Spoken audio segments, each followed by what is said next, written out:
بسم اللہ الرحمن الرحیم۔ شروع اللہ تعالیٰ کے نام سے جو بڑا مہربان اور نہایتی رحم کرنے والا ہے۔ تمام حضرات درود شریف پڑھیں جی۔ اللہم صلی علی محمد وعلی آل محمد کما صلیت علی ابراہیم وعلی آل ابراہیم انک حمید مجید۔ اللہم بارک علی محمد وعلی آل محمد کما بارکت علی ابراہیم وعلی آل ابراہیم انک حمید مجید۔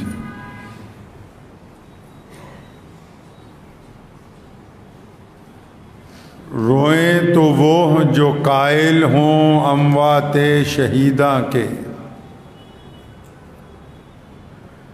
روئیں تو وہ جو قائل ہوں اموات شہیداں کے، ہم زندہ جاوید کا ماتم نہیں کرتے۔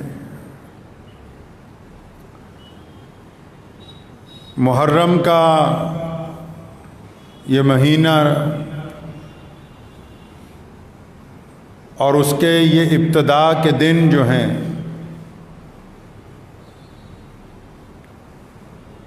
تاریخ اسلام میں اور دنیا کی تاریخ میں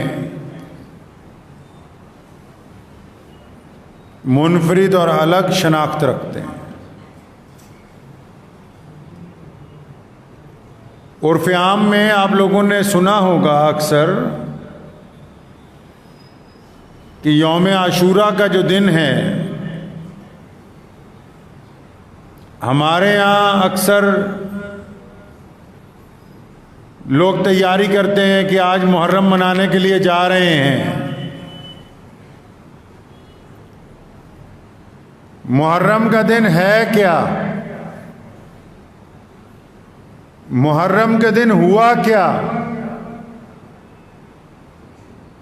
محرم کا دن منایا کیسے جاتا ہے؟ محرم کے دن جو لوگ کربلا تک جاتے ہیں ان کا مقصد کیا ہے؟ کیا روایتیں ہیں؟ اگر پوچھیں جانے والوں کو تو یہ پتہ ہی نہیں ہے کہ جا کیوں رہے ہیں، منزل کا پتہ نہیں، مقصد کا نہیں پتہ ہے، تو وہ سفر کس کام کا جس کا مقصد نہ بتاؤ،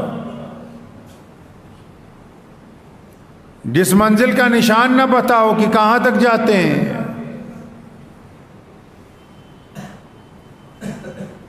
بہت سارے لوگ یہ سمجھتے ہیں کہ محرم والے دن بس جلوس نکال لیا تو کامیاب ہو گئے ہم۔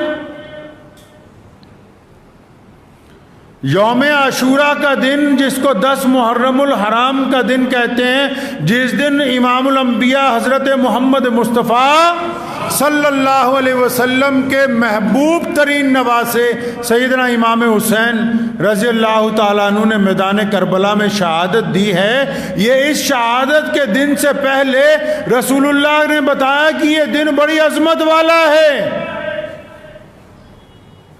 عاشوراء کا دن بڑی عظمت والا، بڑی عزتوں والا، اور پھر اسی دن حضور اکرم صلی اللہ علیہ وسلم کے بعد اسی دن عاشوراء کے دن حضرت امام الانبیاء محمد مصطفیٰ صلی اللہ علیہ وسلم کے نواسے امام حسین کی شہادت نے اس دن کی عظمت کو اور بڑھا دیا۔ شہادت کیوں ہوئی؟ کیا مسئلہ تھا؟ پتہ ہے کسی کو؟ آج کل کچھ لوگ رو رو کے قصہ بیان کرتے ہیں کربلا کا۔ کربلا کوئی عبرت کی جگہ نہیں ہے، کربلا کوئی مظلومیت کی جگہ نہیں ہے، کربلا مسلمانوں کی یونیورسٹی ہے، کربلا مسلمانوں کی جرت اور استقامت کا میدان ہے، کربلا مسلمانوں کی فتح کی علم بردار ہے، کربلا سے مسلمانوں کو عزت اور عظمت کا پیغام ملا ہے، کربلا سے یہ کہا گیا کہ قیامت آ سکتی ہے، محمد الرسول اللہ کے دین کا پرچم نہیں چک سکتا۔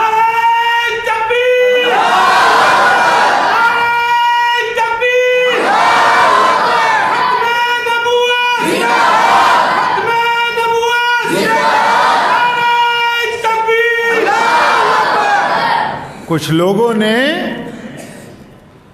اس طرح واقعہ بیان کرنا شروع کیا کہ بس اپنے چاندی کے چند سکے بنانے کے لیے اہل بیت کو مظلوم ثابت کرنے کی کوشش کرتے ہیں. اہل بیت سے زیادہ ہمت اور جرت کا علمبردار کون ہو سکتا ہے؟ محمد الرسول اللہ صلی اللہ علیہ وسلم کی اولاد سے زیادہ طاقتور کون ہو سکتا ہے؟ یہ مانتے ہیں کہ ان کے اوپر پانی بند کر دیا، لیکن تاریخ میں یہ لکھا ہے دیوار پر صاف کہ انہوں نے پانی کے چند قطروں کے لیے ظالم کے آگے ہاتھ نہیں پھیلایا. ہوا کیا تھا اس دن؟ یوم عاشورہ کو امام حسین رضی اللہ تعالیٰ عنہ کی شہادت والے دن ہوا کیا؟ معاملہ کیا ہے؟ پنگا کس بات پہ ہے؟ لڑائی کیوں ہوئی ہے؟ اختلاف کیا ہے؟ لوگ کہتے ہیں کہ کفر اور اسلام کے بیچ میں کربلا کی جنگ تھی. کفر اور اسلام کے بیچ میں کربلا کی جنگ نہیں تھی، کیونکہ مارنے والے بھی نماز پڑھتے تھے. جن ظالموں نے حضرت امام حسین رضی اللہ تعالیٰ عنہ کے خلاف تلوار اٹھائی، وہ بدبخت بھی منبر کے اوپر کھڑے ہو کے خطبہ دیتے تھے. وہ کفر اور اسلام کے درمیان یہ جنگ نہیں تھی، یہ جنگ حق اور انصاف کے درمیان تھی. اور اگر یہ جنگ نہ لڑی جاتی اور اگر یہ جنگ نہ ہوتی تو قیامت تک دنیا میں غلط رواج پڑ جاتا، غلط روایتیں پڑ جاتی کہ جو مرضی آئے، جتنے مرضی غلط کام کرے تو چپ ہو جاؤ. سیدنا امام حسین رضی اللہ تعالیٰ عنہ نے ان روایات کو قائم ہونے سے پہلے ہی توڑ کے زمین میں دفن کر دیا. مولا علی کرم اللہ وجہہ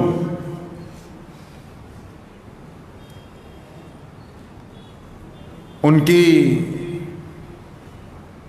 خلافت جب ختم ہوئی تو مسلمانوں نے حضرت امام حسن رضی اللہ تعالیٰ عنہ کو اپنا خلیفہ بنایا. اب کربلا کے واقعات تو اس کو پتا ہوں گے نا جو محمد الرسول اللہ سے عشق کرتا ہو، جس نے رسول اللہ صلی اللہ علیہ وسلم کی اولاد کو پڑھا ہو، محمد الرسول اللہ کی اہل بیت کی پیروی کی ہو، جنہوں نے شراب کے گھونٹ گلے سے نیچے اتار کے لاٹھی ڈنڈے لے کے صرف شور مچانا، ان کو کیا پتا ہوگا کہ میدان کربلا میں امام حسین پہنچے تو کیوں پہنچے؟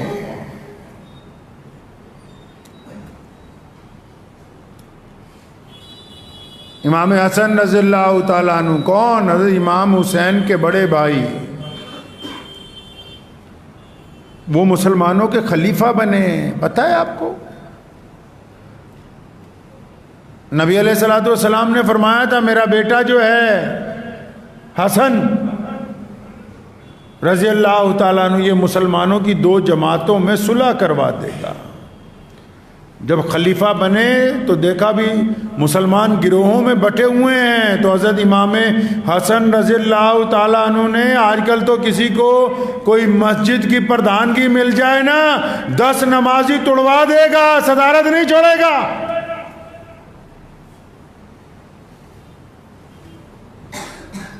محلے میں 4 ٹکڑے کروا دے گا، پردھانگی نہیں جائے گی. پیارے نبی حضرت محمد رسول اللہ کے محبوب نواسے امام حسن رضی اللہ تعالیٰ عنہ، جن کو بعد میں زہر دے کے شہید کر دیا گیا، انہوں نے اپنی خلافت سے استعفیٰ دے دیا اور حضرت امیر معاویہ رضی اللہ تعالیٰ عنہ جو کہ اہل بیت سے بڑی محبت کرتے تھے، حضرت امیر معاویہ کو مسلمانوں کا خلیفہ بنا دیا. اختلاف ختم ہو گیا مسلمانوں میں. اس کے بہت عرصے بعد جب امیر معاویہ رضی اللہ تعالیٰ عنہ کی خلافت ختم ہونے لگی، انہوں نے یزید کو نصیحت کی کہ تمام صحابہ کے پاس جانا، بالخصوص امام الانبیاء حضرت محمد رسول اللہ کے نواسے امام حسن کے پاس جانا، امام حسین رضی اللہ تعالیٰ عنہ کے پاس جانا، اگر وہ تمہیں قبول کر لیں تو خلافت لینا، اگر وہ تمہیں قبول نہ کریں تو خلیفہ بننے کی کوشش نہیں کرنا۔ اچھا جی، یزید سے جھگڑا کیا ہے امام حسین رضی اللہ تعالیٰ عنہ کا؟ جتنے کربلا مناتے ہیں آج کل، یا جو بڑے ٹھیکیدار بن گئے اب کہ ہم اہل بیت کے ٹھیکیدار ہیں، ان سے پوچھیں ذرا حضرت امام حسین رضی اللہ تعالیٰ عنہ کا یزید سے کیا جھگڑا ہے بھائی؟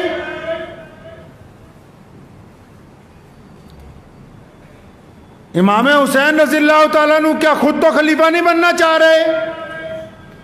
کس بات کی لڑائی ہے؟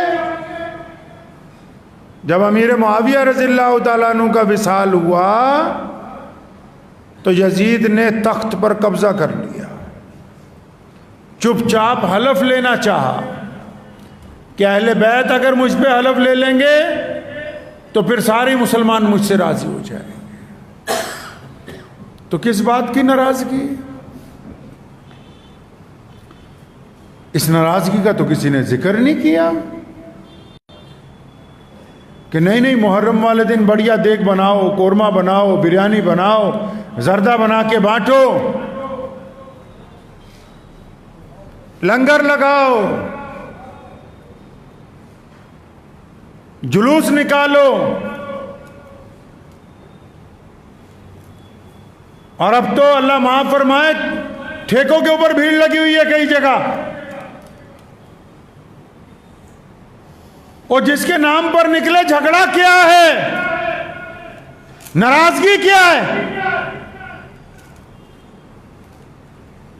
یزید کیونکہ غلط طریقے کے ساتھ خلافت کی کرسی پر بیٹھنا چاہتا ہے، یزید کے اعمال کیونکہ محمد رسول اللہ کی شریعت کے مطابق نہیں ہے۔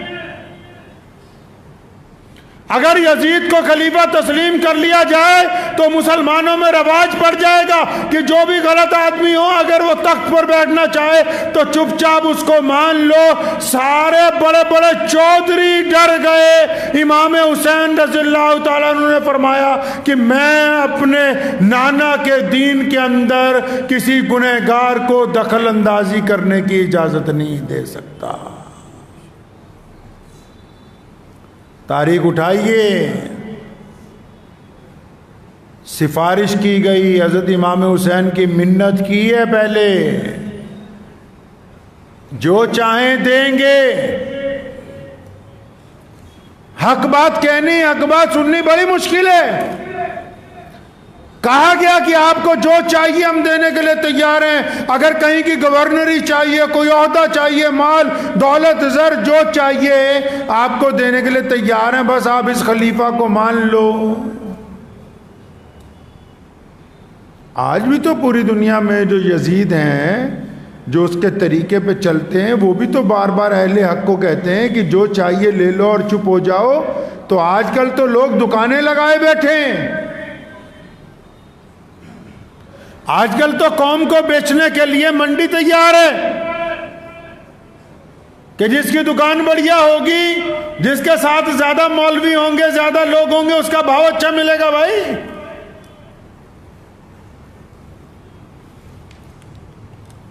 پیغام کربلا کیا ہے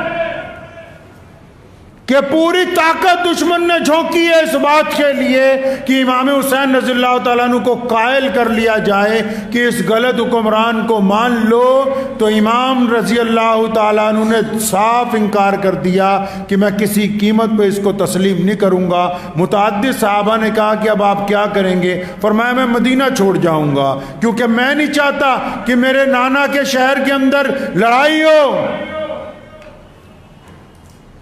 مدینہ منورہ سے اپنے بچوں کو لے کے اپنے بھائیوں کو لے کے مکے چلے گئے. امام حسین رضی اللہ تعالیٰ عنہ مکہ مکرمہ میں رہے. پوری دنیا سے مسلمان آتے تھے, ملتے تھے. اتنی چٹھیاں آئیں پورے عرب میں سے کہ آپ آئیے اور یزید کو خلافت سے اتار کے خود بیٹھ جائیے. ایک آدھی چٹھی نہیں, 3 اونٹ بھر گئے بوریوں سے, جن کے اوپر وہ خطوط لادے گئے تھے جو پورے کوفے والوں نے لکھے امام حسین رضی اللہ تعالیٰ عنہ کو. مکہ مکرمہ سے مشورہ کیا سب سے, تو اپنے بھائی کو حضرت مسلم بن عقیل کو بھیجا ہے وہاں کوفہ کہ جاؤ جا کے حالات دیکھو. وہ حسین رضی اللہ تعالیٰ عنہ سے پہلے چلے گئے وہاں. تو وہاں جب پہنچے تو لوگوں نے ان کے ہاتھ پر بیعت کی. مسلم بن عقیل کے ہاتھ پر بیعت کی کہ ہم امام حسین کے ساتھ ہیں. انہوں نے چٹھی لکھ دی حضرت امام حسین کو کہ آ جاؤ. ادھر بیعت ہونی شروع ہوئی, ہزاروں لوگ بیعت کرنے لگے. ادھر یزید کو پتہ لگ گیا, اس نے ابن زیاد جیسے بدترین ملعون کو بھیجا. اس نے لوگوں کو ڈرایا, دھمکایا, اور آخر اس حد تک آ گئی نوبت کہ جب مسلم بن عقیل نماز کے لیے کھڑے ہوئے تو کوفے کی جامع مسجد بھری ہوئی تھی. جب سلام پھیرا تو پیچھے کوئی بھی نہیں تھا. ان کو گرفتار کیا گیا, کوفے کے ایک مینار پہ لے جا کے اوپر سے نیچے پھینکا, شہید کر دیا. تو پھر ان کو کوفے میں ٹانگ دیا ان کی جسم کو, تاکہ لوگ جو ہیں خوفزدہ ہو جائیں.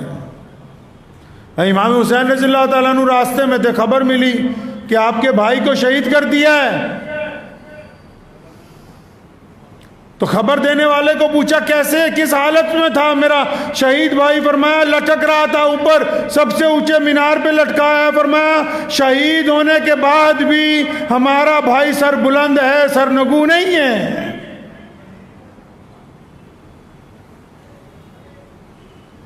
چل پڑے ہیں اسی طرف. کتنے لوگ ہیں بھائی؟ صرف 72 افراد کا قافلہ ہے. کس بات کے لیے چلے؟ تاکہ قیامت تک آنے والے لوگوں کو یہ بتانا ہے, قیامت تک پیدا ہونے والے انسانوں کو بتانا ہے کہ اگر کبھی حکمران ظلم اور زیادتی کرنے لگے اور ساری مخلوق ان کے آگے سجدہ کر دے, پھر بھی جو اہل حق ہوں گے وہ اپنا سر کٹائیں گے, اپنا سر جھکائیں گے نہیں. وہ کربلا کے میدان میں پہنچے. کچھ بدبخت آج کل یہ کہتے ہیں کہ صحابہ کرام رضی اللہ تعالیٰ اجمعین کہاں تھے؟ اہل بیت کے تو صرف 22 لوگ تھے, 22 افراد رسول اللہ صلی اللہ علیہ وسلم کے گھرانے کے تھے. تو یہ 72 میں 22 کے علاوہ جتنے ہیں سب کے سب صحابہ کرام رضی اللہ تعالیٰ اجمعین کی اولادیں ہیں. حضرت عباس بن علی رضی اللہ تعالیٰ عنہ جن کی شہادت کو بیان کیا جاتا ہے, تو عباس کے بھائی ابو بکر بن علی ان کا ذکر نہیں, کیونکہ مولا علی نے اپنے یار ابو بکر کے نام پر ان کا نام رکھا ہے. سیدنا عباس کی شہادت کے ساتھ حضرت عمر بن مولا علی ان کا ذکر نہیں ہوتا, کیونکہ مولا علی نے اپنے دوسرے بیٹے کا نام اپنے یار عمر بن خطاب کے نام کے اوپر رکھا ہے. امام حسین رضی اللہ تعالیٰ عنہ کے چوتھے بھائی حضرت عثمان بن علی, 4 بھائی ساتھ میں گئے میدان بدر میں. عباس بن علی رضی اللہ تعالیٰ عنہ, ابو بکر بن علی رضی اللہ تعالیٰ عنہ, عمر بن علی رضی اللہ تعالیٰ عنہ, عثمان بن علی رضی اللہ تعالیٰ عنہ. لیکن کیونکہ باقی 3 کا نام رسول اللہ کے ان یاروں سے ہے جن کا نام لیتے کئیوں کو تکلیف ہوتی ہے, اس لیے مولا علی کے ان بچوں کا ذکر کرنا مناسب نہیں سمجھا منافق نے. جبکہ امام حسین کے ساتھ ان کے 4 بھائی کندھے سے کندھا ملا کے کھڑے رہے, اور اپنے بھائی سے پہلے انہوں نے شہادت کا جام جو ہے انوش کیا ہے. حر بن یزید ایک شخص تھا, اس نے امام حسین رضی اللہ تعالیٰ عنہ سے کہا کہ حضرت آپ نہ ادھر جائیے, آپ مت اس لڑائی کو لڑیے, آپ واپس لوٹ جائیے. بڑی منت کی. دشمن کی فوج کا جرنیل تھا، نماز بھی ان کے پیچھے پڑھی 3 نمازیں۔ تو جب حر بن یزید کی بات نہیں مانی حضرت امام حسین نے فرمایا بھائی مشورہ تو بہت کر لیا، بی بی زینب سے بھی بات ہوئی، لیکن بات بس وہی ہے جو پہلے دن تھی کہ ہم اپنے نانا کے دین کے اوپر کسی ظالم کو قابض نہیں ہونے دیں گے۔ 72 کا اور 22,000 کا کیا مقابلہ ہے جی؟ ایسا کون سا دنیا میں بندہ ہوگا کہ 72 لوگوں کے لے کے 22,000 فوجیوں کے سامنے کھڑا ہو؟ یہ بتانا چاہتے ہیں کہ وہ مظلوم تھے، مظلوم نہیں، کائنات میں بہادری جس گھرانے سے انسانوں کو عطا کی گئی وہ گھرانہ امام حسین شہید رضی اللہ تعالی عنہ کا ہے۔ جب جنگ کی بھٹی بالکل تیار ہو گئی نا، حر بن یزید دشمن کی صفوں میں سے نکل کے امام حسین کے ساتھ آ گئے، فرمایا میں آپ کے خلاف نہیں لڑ سکتا، آپ رسول اللہ صلی اللہ علیہ وسلم کے خاندان میں سے ہیں، آپ ان کے نواسے ہیں، میں آپ کے ساتھ لڑوں گا۔ تو اللہ نے اتنی عزت دی کہ پہلی شہادت حر بن یزید کی ہوئی، اور اب جب ہم امام حسین رضی اللہ تعالیٰ عنہ کے روضے پر اگر جائیں تو ان کے روضے پر جانے سے پہلے ان کے قدموں میں جس شخص کا مزار ہے وہ حر بن یزید کا ہے۔ ایک شخص جس دن جنگ کی بھٹی شروع ہوئی پانی بند کر دیا یزید نے اہل بیت کے اوپر، تو جب جنگ شروع ہوئی تو ایک نوجوان بڑے تکڑے جسم کا وہ آگے آیا، تو آگے آگے کہنے لگا چچا پہلے میں دشمن کے ساتھ لڑوں گا۔ امام حسین رضی اللہ تعالیٰ عنہ نے اپنے نوجوان بھتیجے کو حضرت قاسم بن حسن رضی اللہ تعالیٰ عنہ، حضرت حسن کے بیٹے، ان کو دیکھا تو فرمایا نہیں بیٹا رکو ابھی۔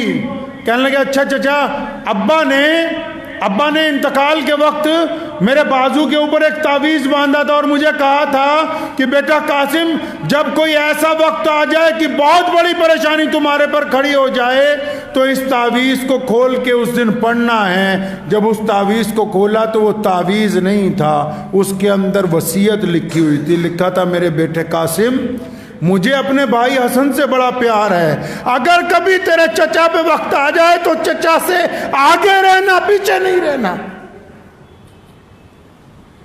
حسن رضی اللہ تعالیٰ نے شہادت کے ٹائم وہاں مدینہ منورہ میں جب ان کو زہر دیا گیا کئی سال پہلے، وہ رکا لکھ کے اپنے بیٹے کے بازو کے ساتھ باندھا کہ جس دن وقت آئے گا اس تعویذ کو کھولنا۔ جب تعویذ کو کھولا اس میں کیا لکھا ہے؟ فرمایا بیٹے اگر چچا پر کبھی وقت آ جائے، کبھی جنگ مسلط ہو جائے، اگر چچا کے خلاف کوئی لڑنے آ جائے تو بیٹا آگے رہنا، پیچھے نہیں رہنا۔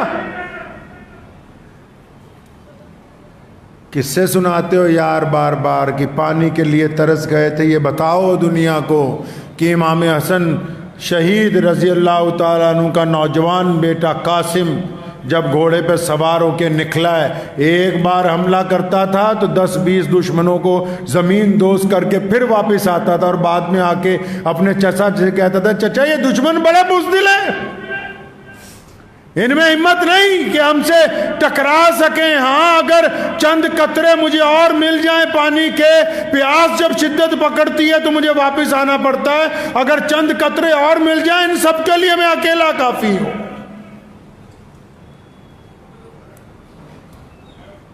حضرت قاسم بن حسن رضی اللہ تعالیٰ عنہ نے جب بار بار حملہ کیا، شمر نے اور ابن زیاد جیسے ظالموں نے دیکھا کہ اگر اسی طرح حملہ جاری رہا تو ہمارا بڑا نقصان ہوگا، تو ایک ساتھ کئی 100 لوگوں کو بولا کہ اس کے اوپر حملہ کرو، تیر پھینکے گئے تو حضرت قاسم کی گردن میں آ کے ایک تیر لگا، میدان جنگ کے اندر جب گرے تو بی بی زینب دور سے دیکھ رہی تھی۔ حضرت امام حسین رضی اللہ تعالیٰ کو فرمایا جاؤ جا کے اپنے بھتیجے کو اٹھا لاؤ۔ ایسا طاقتور بندہ، ایسی ہمت اور جرت کا علم بردار کائنات میں کوئی ہے تو بتاؤ۔ اپنے بھائیوں کے ایک ایک جنازے کو اٹھا کے خیمے کے باہر لائے ہیں، اپنے بھتیجے کو اٹھایا، قد میں حضرت امام حسین سے بھی تھوڑے بڑے تھے، پاؤں گھسٹ رہے تھے زمین پہ، اپنی چھاتی کے ساتھ لگا کے وہاں لائے، اور جب ان کے بڑے بیٹے حضرت علی اکبر کی شہادت ہوئی ہے، ان کی گردن سے جب تیر نکالا، آسمان کی طرف دیکھا، فرمایا یا اللہ اگر آج حضرت ابراہیم علیہ السلام زندہ ہوتے، میرے پاس ہوتے، تو میں ان کو کہتا کہ ابراہیم آپ نے تو آنکھوں پہ پٹی باندھ کے اپنے بیٹے کی گردن پر چھری چلائی تھی، میں نے اپنی کھلی آنکھوں کے ساتھ اپنے ایک ایک لختے جگر کو اللہ کے راستے کے اندر قربان کیا ہے، کھلی آنکھوں کے ساتھ۔ میدان کربلا میں نماز کا وقت ہوتا ہے، تپتی دھوپ ہے، ایئر کنڈیشن کمروں میں بیٹھ کے امام حسین کی منقبت بیان کرنے والوں، میدان کربلا میں تپتی ریت کے اوپر نماز کا وقت ہوتا ہے تو حضرت امام حسین اپنی جماعت کے ساتھ نماز ادا کرتے ہیں تپتی ہوئی ریت کے اوپر، کیونکہ نماز ان کے نانا صلی اللہ علیہ وسلم کی آنکھوں کی ٹھنڈک ہے، نماز قضا نہیں ہونے دی۔ یہ تو محرم کا جلوس نکالنے نکلیں تو فجر تو پڑھی نہیں، زور تو پڑھی نہیں۔ انہوں نے متعدد مورخین نے لکھا ہے کہ یزید جو تھا شرابی تھا، امام حسین نے کہا کہ میں اس کو تخت پر برداشت نہیں کر سکتا، تو یہاں تو کئیوں کے گلے میں کئی لیٹر جب اتر جاتی ہے اس کے بعد یہ نعوذ باللہ نعرہ لگاتے ہیں۔ امام حسین کی شہادت حق اور انصاف کے لیے ہے، جنہوں نے دوسروں کا حق مار لیا وہ کہتے ہیں کہ ہم حسین کے علم بردار بنیں گے۔ اپنے ایک چھوٹے سے بچے کو گود میں اٹھایا ہے حضرت امام حسین رضی اللہ تعالیٰ عنہ نے، پیار کرنے کے لیے۔ جنگ کا آخری لمحہ چل رہا ہے تو شمر کے بدذات کے حکم پر ایک تیر مارا گیا، وہ چھوٹا سا 6 ماہ کا بچہ بھی جب گود میں شہید ہو گیا تو اس کا خون جو بہا تو امام حسین رضی اللہ تعالیٰ عنہ نے دونوں اپنے ہاتھوں میں اس کے خون کو رکھا، آسمان کی طرف اٹھا کے اللہ تبارک و تعالیٰ کی آسمان کی طرف دیکھا، عرش کی طرف، اور فرمایا مالک یہ بتا تو اب ہم سے راضی ہے کہ نہیں ہے؟ باپ شہید،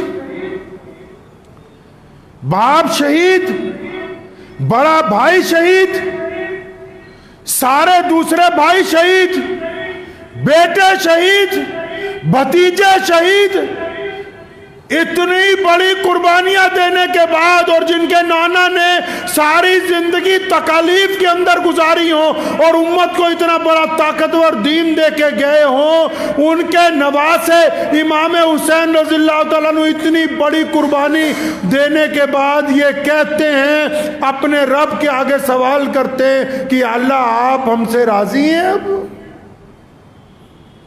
یہاں تو کسی کو چھوٹی سی تکلیف ہو جائے نا، اتنی سی، تو ساتھ ہی کہتا ہے اسی پتہ نہیں کی غلط کر دیتا، اللہ تعالیٰ نے ساڈے نال یہ کر دیتا، نعوذ باللہ۔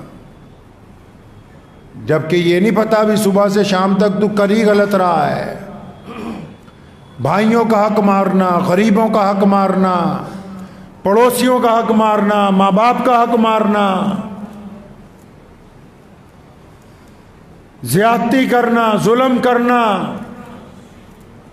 نشے میں مبتلا رہنا، اس کے بعد کہنا کہ ہم تو امام حسین رضی اللہ تعالیٰ عنہ کا محرم منانے کے لیے جا رہے ہیں۔ حسینی وہ ہے جو لوگوں کے دکھ درد میں ساتھ کھڑا ہوتا ہے، حسینی وہ ہے جو لوگوں کو نشے کی دلدل سے نکال کے سیدھے راستے پر لے آتا ہے، اور حسینی وہ ہے جو ظالم حکمرانوں کی آنکھ میں آنکھ ملا کے بات کرتا ہے، جو در در کے اوپر جا کے اپنے سر کو جھکا دیتے ہوں، وہ جتنے مرضی کپڑے مسلمانوں جیسے پہن لیں، وہ امام حسین رضی اللہ تعالیٰ عنہ کے پیروکار نہیں ہو سکتے۔ حضرت امام حسین رضی اللہ تعالیٰ عنہ کی جو قربانی ہے، کیوں دی ہے قربانی پتہ ہے؟ بی بی زینب نے کہا اپنے بھائی سے کہ بھائی سارے مدینے میں لوگوں نے روکا آپ مت جائیے، آپ نہیں رکے، بھائی مکے میں ہم لوگ رہے، لوگوں نے روکا آپ مت جائیے، آپ نہیں رکے، اب کربلا کے میدان میں پہنچ گئے، سامنے دشمن کھڑا ہے، آپ نے کیوں سب کا مشورہ نہیں مانا؟ فرمایا بہنا مجھے ایک رات کو اپنے نانا پیارے نبی حضرت محمد رسول اللہ صلی اللہ علیہ وسلم کی زیارت ہوئی، اور انہوں نے کہا بیٹا آجا میں تیرا انتظار کر رہا ہوں، اور یاد رکھ سارے اس کے آگے جھک جائیں، یزید کے آگے، اگر سارے اس ظالم کی ظلم کو قبول کر لیں تو تو کبھی قبول نہ کرنا، بیٹا تیری قربانی قیامت تک مثال بنے گی کہ تعداد کے ساتھ انصاف نہیں ناپا جاتا، ظالموں کی گنتی اگر زیادہ ہو اس کا مطلب یہ نہیں ہے کہ انصاف کے تقاضے بدل دیے جائیں گے۔ تبھی تو تاریخ کہتی ہے کہ یزید تھا، امام حسین ہیں، حسین کل بھی زندہ تھے، حسین آج بھی زندہ ہیں، حسین قیامت تک زندہ رہیں گے، اللہ نے خود فرمایا وَلَا تَقُولُوا لِمَنْ يُقْتَلُ فِي سَبِيلِ اللَّهِ أَمْوَاتٌ، فرمایا جنہوں نے اللہ کے راستے میں شہادت دے دی وہ تو زندہ ہیں، قیامت تک انہوں نے زندہ رہنا ہے۔ تو یہ محرم کا جو دن ہے آپ نے کیا سمجھا؟ حلوہ کھانے کا دن ہے، شور مچانے کا دن ہے، زیادتی کرنے کا کوئی دن ہے؟ یہ رونے پیٹنے کا دن ہے۔ یوم عاشورہ کا دن میں نے آپ کو پہلے کہا کہ پہلے ہی بڑی عزتوں والا تھا کہ اس دن دنیا بنائی گئی، اللہ تعالیٰ نے اس دن کے اوپر سب کچھ قائم فرمایا، لیکن عزت اس کی اور اس لیے بڑھ گئی کہ اسی دن سیدنا امام حسین رضی اللہ تعالیٰ عنہ کی شہادت ہوئی ہے۔ تو یہ دن کیوں بنا؟ یہ دن اس لیے بنا کہ بزدلوں کو یہ بتا دیں کہ دنیا میں تذکرہ صرف بہادروں کا ہوتا ہے۔ یہ دن اس لیے بنا کہ ظالموں کو بتا دے کہ ظلم کی طاقت کے آگے حق ماننے والے لوگ قیامت تک کھڑے رہیں گے، ظلم کو تسلیم نہیں کریں گے۔ یہ دن اس لیے بنا ہے کہ جھوٹ کی جتنی مرضی طاقت بن جائے لیکن آواز صرف کائنات میں سچائی کی سنائی دے گی۔ یہ دن اس لیے بنا ہے کہ تخت پر بیٹھنے کے بعد حکومت خواہ کچھ کہتی رہے لیکن انصاف کے لیے بولنے والے لوگوں کی صدا قیامت تک سنائی دیتی رہے گی۔ یہ دن اس لیے بنا تاکہ لوگوں کو یہ بتایا جا سکے کہ جب بھائی کھڑے ہو کے قربانی دیتے ہیں تو کندھے سے کندھا ملا کے اپنی جان نچھاور کرتے ہیں۔ یہ دن اس لیے بنا کہ رزق کی تنگی، پانی کی بندش، دھوپ کی تپش، فوجوں کا اجتماع اہل حق کے حوصلوں کو نہیں توڑ سکتا۔ یہ دن اس لیے قیامت تک کے لوگوں کے لیے مثال بنا۔ گاندھی جی نے بھی لکھا اپنی کتاب میں کہ میں بہت دیر سوچتا رہا کہ انگریز کی طاقت تو بہت بڑی ہے، اس طاقت کے خلاف لڑا جائے یا نہ لڑا جائے۔ کہتا پھر جب امام حسین کے واقعات پڑھے، جب یہ دیکھا کہ ایک طرف 72 ہیں ایک طرف 22,000 ہیں، جب دیکھا کہ ایک طرف پورا خلافت ہے دوسری طرف صرف 72 افراد کھڑے ہوئے ہیں، تو پتہ یہ لگا کہ امام حسین نے تو درس دیا ہے قیامت تک لوگوں کو کہ اگر کوئی پاور سب سے زیادہ بھی ہو تم اپنی سچائی کے اوپر قائم رہو گے، اللہ تعالیٰ تمہیں فتح عطا فرمائیں گے۔ تو اس لیے یاد رکھیں، جن لوگوں کو محرم منانا ہے نا بھائی، جن لوگوں کو شوق ہے محرم منانے کا، تو پہلے تو جدید ٹیکنالوجی کے تحت اگر ان کے موبائل میں نچنیاں ناچ رہی ہے، ان کے موبائل کی بروسر ہسٹری یہ کہتی ہے کہ وہ ناپاک ہے، تو ان کو ابھی یہ حق حاصل نہیں ہوا کہ وہ مولا علی رضی اللہ تعالیٰ عنہ کی اولاد کا نام لے کے سڑکوں کے اوپر ادھم مچاتے پھرے۔ نہیں، پہلے ان کو توبہ کرنی ہوگی۔ میں ایک بات کہا کرتا ہوں اکثر، میں کہا اجمیر شریف جانا کوئی بری بات نہیں ہے، لوگ کی بڑے فتوے لاتے رہتے ایک دوسرے نو، ہم فتووں والے مولوی نہیں. میں نے کہا کہ جائیے شوق سے، لیکن وہاں سے لوٹ کے آنے کے بعد بھی ٹھگی مارتے ہو، جھوٹ بولتے ہو، تو پہلے اللہ اور اس کے رسول کے مجرم تھے، اب خواجہ معین الدین چشتی کے بھی مجرم ہو. لگاؤ نا نعرہ زور سے، کون کہتا ہے نہ لگاؤ؟ علی جس کے مولا نہیں ہے پھر اس کا کوئی مولا نہیں. محمد رسول اللہ نے خود فرمایا جس کا میں مولا ہوں علی بھی اس کے مولا ہے. کون کہتا ہے کہ نہ نعرہ لگاؤ امام حسین رضی اللہ تعالیٰ عنہ کی شہادت کا؟ لیکن نعرہ لگانے سے پہلے اپنے دل کو پاک کرو، کیونکہ یہ ذکر اہل بیت ہے، یہ شرابیوں کے منہ پر نہیں آ سکتا. یہ سیدہ آمنہ کے بیٹوں کا تذکرہ ہے، یہ ناچ کے نہیں بیان کیا جا سکتا. میدان کربلا کی شجاعت کی داستان ہے. یہ چاندی کے چند سکوں کی خاطر فروخت نہیں کی جا سکتی. جو آج بھی ظلم کے سامنے سرنگوں ہیں وہ خواہ جتنا مرضی تماشا کر لے، قیامت والے دن سیدنا امام حسین رضی اللہ تعالیٰ عنہ کے نانا شفاعت انہی کی کریں گے جنہوں نے امام حسین کی روایت پہ عمل کیا ہوگا. جو حسین کی روایت پہ عمل نہیں کرتے وہ جنت کے حقدار نہیں ہو سکتے. تو بس ان دنوں کے اندر کوشش کیجئے کہ اپنے آپ کو اچھا بنانا ہے، اپنے کردار کو اچھا بنانا ہے. ظالم کا ساتھ نہیں دینا، چاہے ظلم کہیں ہو رہا ہو، گھر میں ہو رہا ہو، پنچایت میں ہو رہا ہو، پڑوسی کے ساتھ ہو رہا ہو، محلے میں ہو رہا ہو، شہر میں ہو رہا ہو، ظلم کا ساتھ نہیں دینا ہے. جو لوگ ظالم کے حق میں چپ ہو جاتے ہیں وہ حسینی نہیں ہیں.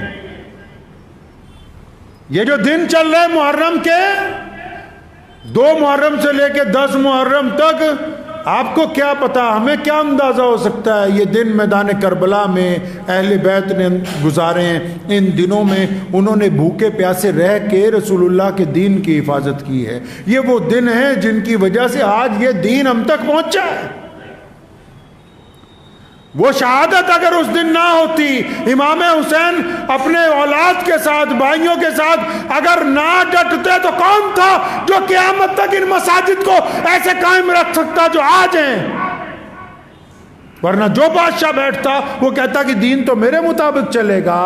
سیدنا امام حسین کی شہادت نے بتا دیا کہ آج بھی دین میرے نانا محمد رسول اللہ کے مطابق چلے گا، اور قیامت تک یہ دین محمد رسول اللہ کے مطابق ہی چلتا رہے گا. تو محرم اس طرح منائیے کہ اپنے دل کو برائیوں سے پاک کیجئے. محرم اس طرح منائیے کہ کسی گرتے ہوئے کو اٹھا کے اپنے کندھے کے ساتھ لگا لیجئے. محرم اس طرح منائیے کہ کسی روتے ہوئے کو ہنسا دیجئے. محرم ایسے نہ منائیے کہ آپ کے نکلنے سے دوسروں کو ڈر لگنے لگے. محرم ایسے نہ منائیے کہ جس میں نمازیں قضا ہو جائیں. ایسے نہ منائیے جس میں بربادی کر دی جائے. وہ ایسے منائیے کہ روتے ہوئے لوگ ہنس پڑیں، لوگ کہیں کہ واقعی کوئی تبدیلی آئی. کیوں آئی؟ کہ آج تو امام حسین رضی اللہ تعالیٰ عنہ کا دن ہے، ہم وہ کام کر رہے ہیں جو امام حسین نے کیے.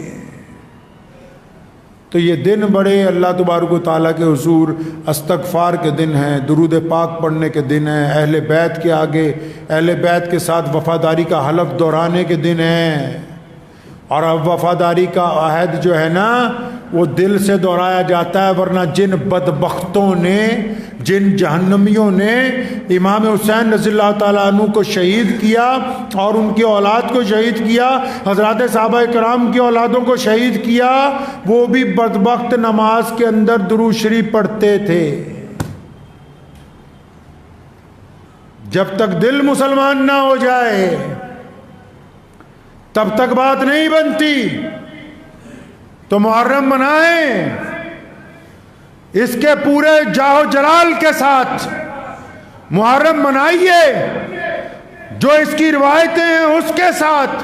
محرم منائیں، ظلم کے خلاف سچائی کا پرچم بلند کر کے محرم منائیے، کسی مظلوم کا ساتھ دے کے محرم منائیے، کسی دکھی دل کو خوش کر کے محرم منائیے، کسی ناراضگیوں کو دور کر کے محرم منائیے، ویران مسجدوں کو آباد کر کے۔ آپ جب اس طریقے سے محرم منائیں گے تو اللہ تبارک و تعالیٰ کی مدد جو ہے وہ آپ کے ساتھ آ جائے گی۔ دعا کیجئے اللہ تعالیٰ مجھے بھی اور آپ سب کو ان باتوں پہ عمل کی توفیق عطا فرمائے۔ وآخر دعوانا ان الحمد للہ رب العالمین۔